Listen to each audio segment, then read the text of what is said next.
जब घर वालों ने मुझे फैमिली ट्रिप से बाहर रखा और कहा बच्चों की देखभाल करो, तब मैंने उनकी असली सोच देख ली और फिर मैंने वो फैसला लिया जिसने पूरे परिवार को हिला दिया। मेरा नाम कविता है, उम्र 29 साल।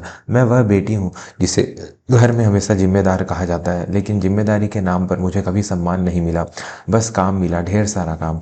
हमारा परिवार शहर में एक सम्मानित परिवार माना जाता था। पिताजी बैंक में मैनेजर थे, माँ सोसाइटी की महिला मंडल की अध्यक्ष और मेरी छोटी बहन तान्या, वह घर की लाडली थी, सुंदर, फैशनेबल और हमेशा सबकी नज़रों में चमकती हुई। तान्या की शादी 2 साल पहले हुई थी एक बिजनेसमैन से जिसका नाम था विक्रम। उनके 2 बच्चे थे, 5 साल का आर्यन और 3 साल की अनन्या। परफेक्ट फैमिली, कम से कम बाहर से तो यही दिखती थी। और मैं घर की अनपेड मैनेजर थी। घर के सारे त्यौहार, सारी पार्टियां, सारे आयोजन सब मेरे जिम्मे। माँ की सोसाइटी मीटिंग की तैयारियां भी मैं करती, पिताजी के ऑफिस के मेहमानों का स्वागत भी मैं करती और तान्या के बच्चे जब भी आते उनकी देखभाल भी मेरी ही थी। मेरी अपनी ज़िंदगी वह तो कभी थी ही नहीं। पिछले महीने पिताजी ने घर पर एक बड़ा ऐलान किया। परिवार के सभी लोग इकट्ठे थे डिनर टेबल पर। सुनो सब लोग, अगले हफ्ते हम सब गोवा जा रहे हैं, पूरा परिवार एक हफ्ते के लिए। तान्या खुशी से उछल पड़ी, वाह पापा, कितना मजा आएगा। विक्रम ने तुरंत अपने फ़ोन पर रिजॉर्ट्स देखने शुरू कर दिए। बच्चे तालियां बजाने लगे।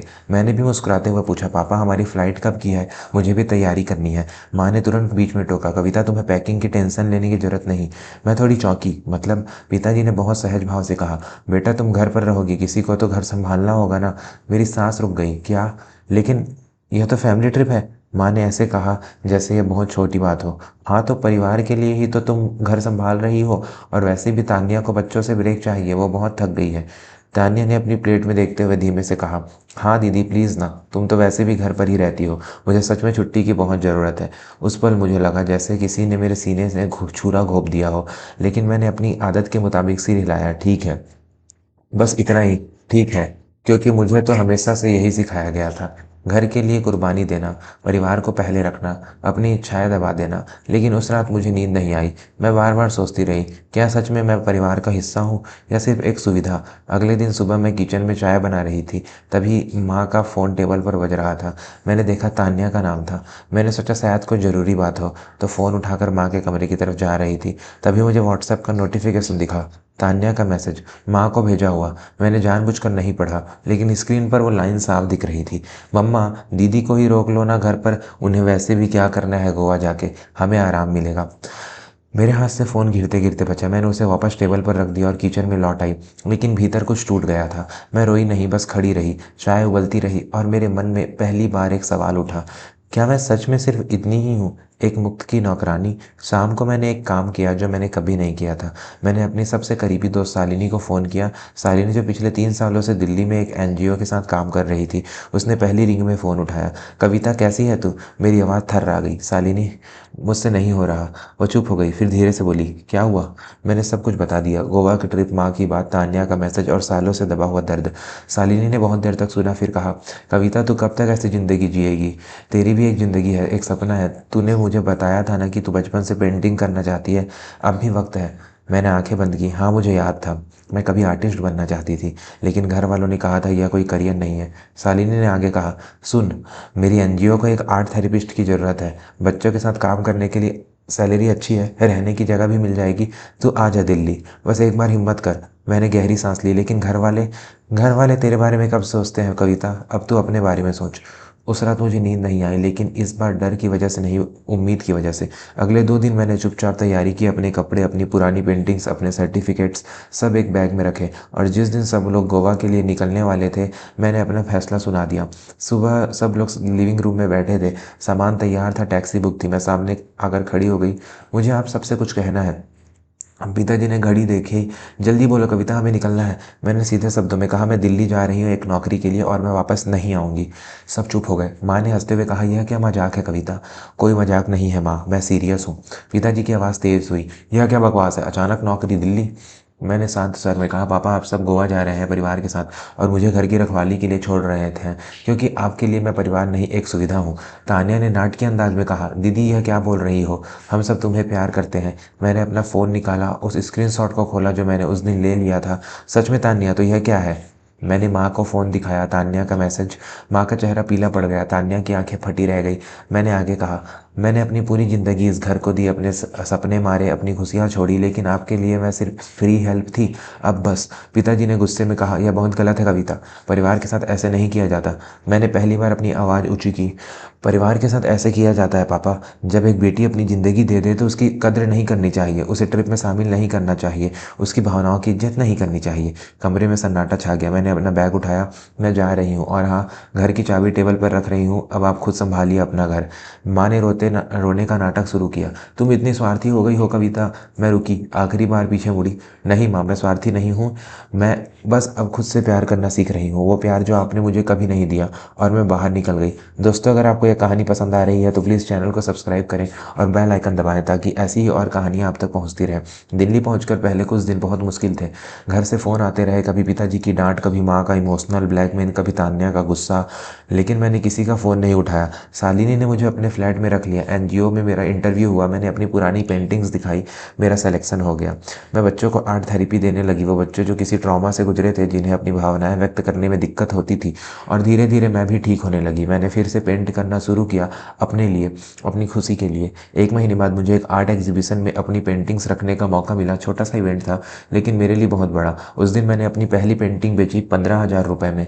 जब मुझे वो चेक मिला तो मैं रो पड़ी, खुशी के आंसू। ये पैसे नहीं थे, ये मेरी पहचान थी, मेरी मेहनत का फल था। उधर घर में हालत बिगड़ते जा रहे थे। तान्या गोवा से लौटकर परेशान थी, क्योंकि बच्चों को संभालना उसके लिए मुश्किल हो रहा था। माँ को सोसाइटी की मीटिंग्स खुद मैनेज करनी पड़ रही थी। पिताजी को घर के छोटे छोटे काम खुद करने पड़ रहे थे। एक दिन शालिनी ने बताया कि घर से उसे फ़ोन आया था, माँ का। उन्होंने कहा कि कविता को समझाओ घर वापस आ जाए।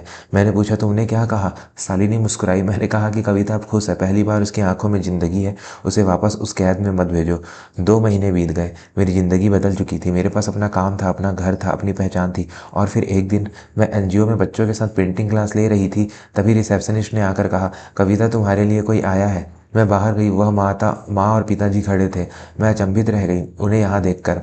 पिताजी ने पहले बोलना शुरू किया, बहुत धीमी आवाज़ में, कविता, हम तुमसे बात करने आए हैं। मैंने कोई जवाब नहीं दिया, बस उन्हें पास के कैफ़े में ले गई। माँ की आंखें सूजी हुई थी, शायद रोई थी। पिताजी ने कहा, बेटा हमें माफ़ कर दो, हमने तुम्हारे साथ बहुत गलत किया। माँ ने धीरे से कहा, कविता, जब तुम गई तब हमें एहसास हुआ कि तुम घर की कितनी बड़ी हिस्सा थी। हमने तुम्हें कभी वैल्यू नहीं दी, हमने सिर्फ तुम्हें इस्तेमाल किया। मेरी आंखों में आंसू आ गए, लेकिन मैंने उन्हें रोका।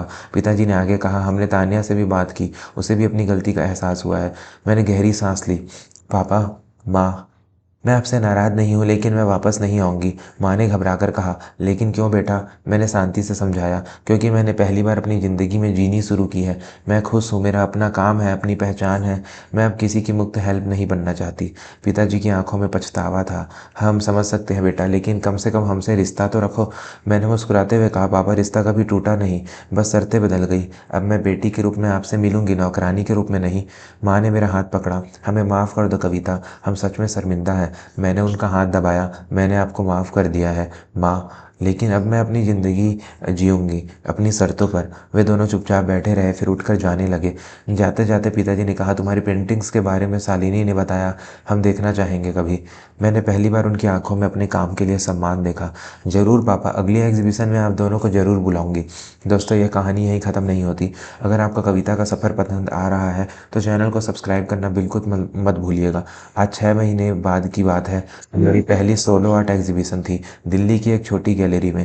मेरी 20 पेंटिंग्स लगी थी। हर पेंटिंग एक कहानी कहती थी, औरतों की कहानी, उन औरतों की जो अपनी ज़िंदगी में खो गई थी और फिर खुद को ढूंढा। उस शाम गैलरी में काफ़ी लोग आए, और सबसे बड़ी बात, मेरे माँ पापा भी आए, तान्या और विक्रम भी। तान्या मेरे पास आई, उसकी आंखों में पछतावा था। दीदी, मुझे माफ़ कर दो, मैं बहुत गलत थी। मैंने उसे गले लगाया। तान्या, मैंने तुम्हें कब कब माफ़ कर दिया, लेकिन अब हम बराबर हैं। मैं तुम्हारी मुक्त मदद नहीं हूँ। उसने सिर हिलाया। मुझे समझ आ गया दीदी, और सच कहूँ तो मुझे तो गर्व है तुम पर। उस शाम मेरी 3 पेंटिंग्स बिकी, कुल 75,000 में। लेकिन असली खुशी तब मिली जब एक महिला ने मेरी एक पेंटिंग के सामने खड़े होकर कहा, यह पेंटिंग मेरी कहानी है। मैं भी कभी ऐसी ही थी, लेकिन अब मैं आज़ाद हूँ। उस पल मुझे एहसास हुआ कि मेरा काम सिर्फ पेंटिंग नहीं है, यह एक आवाज़ है उन सभी औरतों की जो चुप रहती है। शाम को जब सब चले गए, माँ ने मुझसे कहा, कविता, मुझे तुम पर गर्व है। तुमने वो किया जो मैं कभी नहीं कर पाई। मैंने पूछा, क्या माँ? उन्होंने मुस्कुराते हुए कहा, तुमने खुद के लिए जीना सीखा। उस रात मैं अपने फ्लैट में लौटी। शालिनी ने केक लाया था सेलिब्रेशन के लिए। मैंने अपनी डायरी खोली और लिखा, आज से 6 महीने पहले मैंने अपना घर छोड़ा था। लोगों ने कहा मैं स्वार्थी हूँ, लेकिन आज मुझे पता है मैं स्वार्थी नहीं थी। मैं बस अपना हक मांग रही थी, अपनी ज़िंदगी का हक, और आज मैंने वो हक पा लिया है। दोस्तों, कविता की कहानी हम सबको एक बड़ा सबक देती है। परिवार के लिए कुर्बानी देना गलत नहीं है, लेकिन खुद को पूरी तरह मिटा देना गलत है। आप भी किसी के लिए ज़रूरी हो सकते हैं, लेकिन सबसे पहले आप खुद के लिए ज़रूरी हैं। अपनी खुशियों को, अपने सपनों को कभी मत मारिए, क्योंकि ज़िंदगी एक बार मिलती है। और हाँ, अगर आपको यह कहानी पसंद आई हो तो प्लीज़ लाइक करें, शेयर करें और चैनल को सब्सक्राइब करना बिल्कुल मत भूलिएगा। अगली कहानी में मिलेंगे, तब तक के लिए खुद से प्यार कीजिए और अपने सपनों को ज़िंदा रखिए। धन्यवाद।